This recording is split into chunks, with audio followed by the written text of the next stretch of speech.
Hello everyone, welcome to Performance Stories. I'm John Mulcahy. I'm joined by my fellow director of Sports Science Agency, Alex Skelton, and sports scientist Tom Brownlee.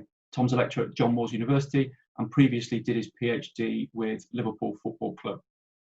In a previous episode, we touched on the sort of historic divide or difficulty in working together between the performance teams and the marketing teams. So I wanted to pick that up with you both today. Just as an overview, Alex, could you give us your feelings on kind of why that divide exists and maybe a quick outline of how you think we can narrow the gap? Yeah, I suppose that it probably comes from both sides. I think the performance team are frightened that they're going to give away any sort of competitive advantage by giving access to marketers into training, any of the player data. And then marketers, when they haven't traditionally had good access to the performance teams, tend to go off and end up making some poor decisions about what it is that they are sharing about training. I mean, we've certainly seen a fair amount of posts featuring sports people, apparently consuming products that they definitely don't use in training, which is probably a marketer making a poor decision rather than the sports science team at the club or working with the athlete making a poor decision. And actually, sports science and the sort of stories behind performance have become more popular with brands. So do you think this is changing? Do you think they are coming together slowly? I definitely think that that's becoming more, it's more prevalent. And that's partly driven by the fact that players, athletes, clubs, even some of the sports science teams associated with them, they're all content producers now. So the need to produce more interesting content means that we are seeing, a broader range of content. And I think, marketers, there's this untapped resource in performance science that's happening with all top athletes, whether they're team players or endurance athletes, whatever. They're all using sports science to get better. And there is a latent demand out there for people who are interested in it, whether it is your middle-aged man in Lycra wanting to know a little bit more about how Team Ineos, formerly Team Sky, are training and the sort of power output they're putting in, or Tottenham Hotspur fans wanting to know what their heroes are eating for breakfast before a game. I think there's definitely interest there, and I think if the marketers can give confidence to the performance teams that they're not going to waste their time, they're going to get the information they need quickly, and it's going to be at a level that isn't going to give away any competitive advantage, then there's a real opportunity for clubs and athletes to produce more content with the appropriate sponsors. Tom, Alex touched on having your time wasted. As a practitioner, are there things that you want from the marketing team? Like, does it really help if they show up and have an idea of what they're talking about in the first place? I think that would be great. I think often, as Alex alluded to, some of the things that clubs or players might be asked to do might be either sort of very different from what they typically do or what they would want to be doing, or they might just be totally irrelevant to what they do in their realm because they're just unaware of it. And I actually disagree a little bit with the fear around giving away trade secrets. I think that although members of the public might not really know what goes on day to day, if you go to a sports science conference, you'll have a first team fitness coach telling you what training looks like on a Monday, Tuesday, Wednesday, Thursday, Friday, Saturday, Sunday, and how often they'll go in the gym and the kinds of things they'll be doing. And I remember Professor James Morton, who was working with Team Sky at the time, when he was asked why they publish all of their data, he was kind of saying, like, well, what difference does it make really? Like, what we're doing on the road, it's not really going to help. And if anything, it's probably going to push the whole field further forward. So, if I wanted to go into Man City and video Sergio Aguero doing some stuff in the gym, the fitness coach at Chelsea isn't going to be surprised to see him doing some leg weights and see him doing some core and see him doing some cardio. You're not going to be itemizing what he's doing in the gym. So there's probably not going to be a competitive advantage there. But for the members of the public who maybe don't know that, it might be really, really interesting. So I think that perhaps marketeers maybe shouldn't be scared to ask for some stuff that is a little bit more interesting, perhaps. But the time that that's difficult is when they don't know what they should be asking for. So John, you mentioned marketeers having a little bit more awareness about the sports science language. I think that's where it can massively improve things. And to answer the question you actually asked, if someone came into me as a practitioner and said, oh, I see you're doing this today, it might be interesting to film X, Y, and Z of that, I think practitioners would love that. It'd make life a lot easier. They wouldn't really have to amend what they're doing. And probably there would just be greater engagement and relationships built around that kind of way of doing it. If you think back to your time at British Cycling, John, it's exactly what you said was because you were able to speak the language of the performance teams, you were able to get more out of that, marginal gains program for the sponsors than they would have got otherwise. And, that was born out of the, Riding the Dale series that Sky did to promote their partnership with British Cycling. And, what was initially tipped as being 15 minutes on testing the athletes turned into 3 whole programs about, their fitness journey and what the sports science behind getting people ready to ride an event like that looked like. And it became really compelling and really well received content. And so do you think it's all about communication then, Alex, and sort of more broad communication across the organisation rather than just when a project comes to bear?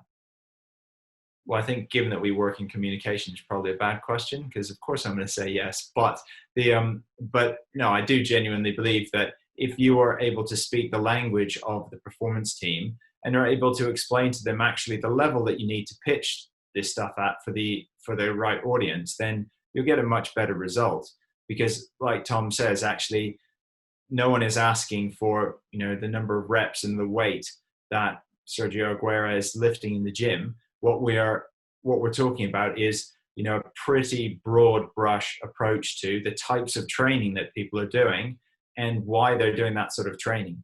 I mean, we've recently been putting together content for one of the Premier League teams, and a lot of what we've been doing is actually making sure that the content is very much based in the science, but B, very much accessible to people who don't have degrees in it like the sports science team do. So providing them with the right information that they can get across at the right level is really key to getting the most out of that opportunity.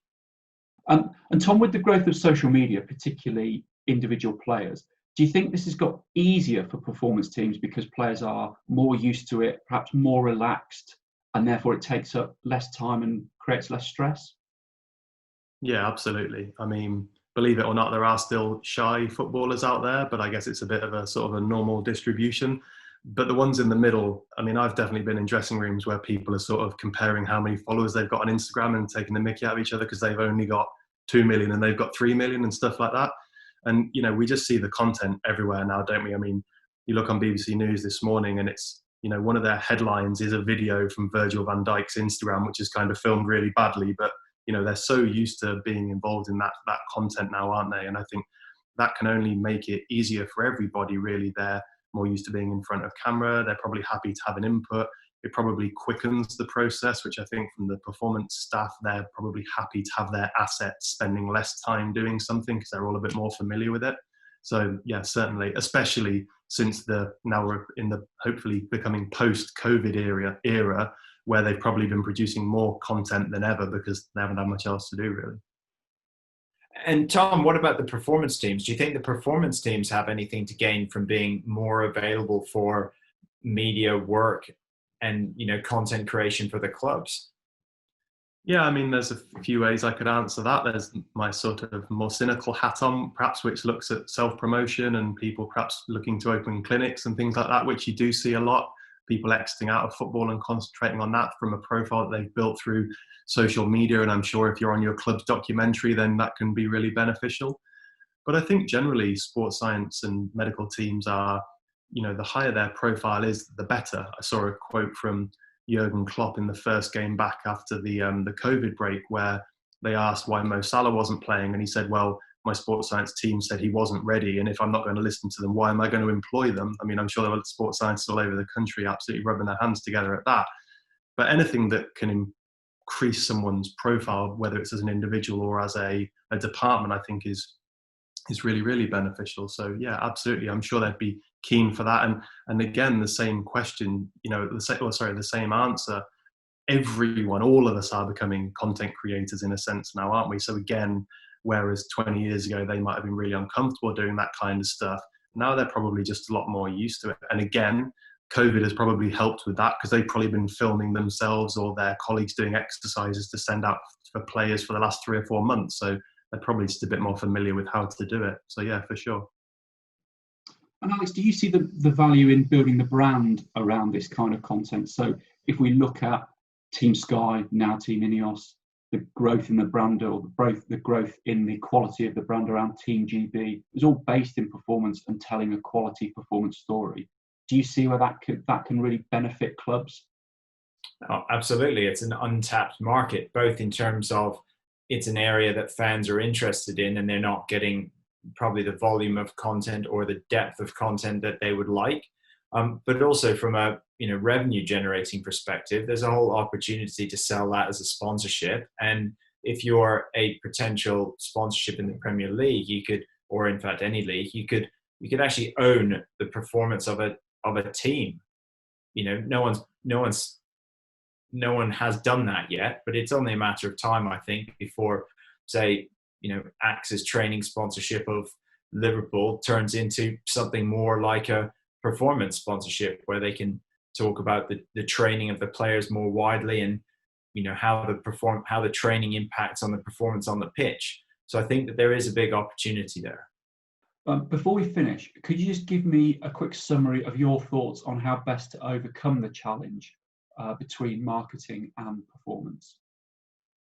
Yeah, I'll go first. I think from my perspective, the key from a marketer getting good content out of the performance team is just be empathetic. Be empathetic to the needs of the audience and also the needs of the performance team, who are ultimately there to get the best results for the players, the athletes. So make sure that you don't take up too much of their time. Make sure you know exactly what content you want to get, and get it in the most efficient way possible. If you're creating a video with them, make sure that you've got the notes of exactly what you want from them, so that you can prepare them and they're ready to go straight away.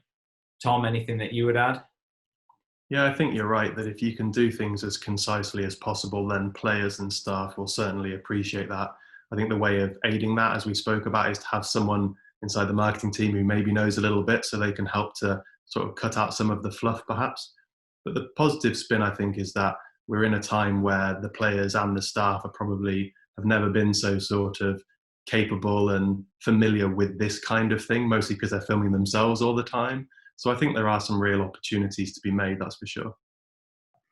And I just add, if you don't have anyone in your marketing or agency team that's an expert in sports science, then of course Sports Science Agency is here to help.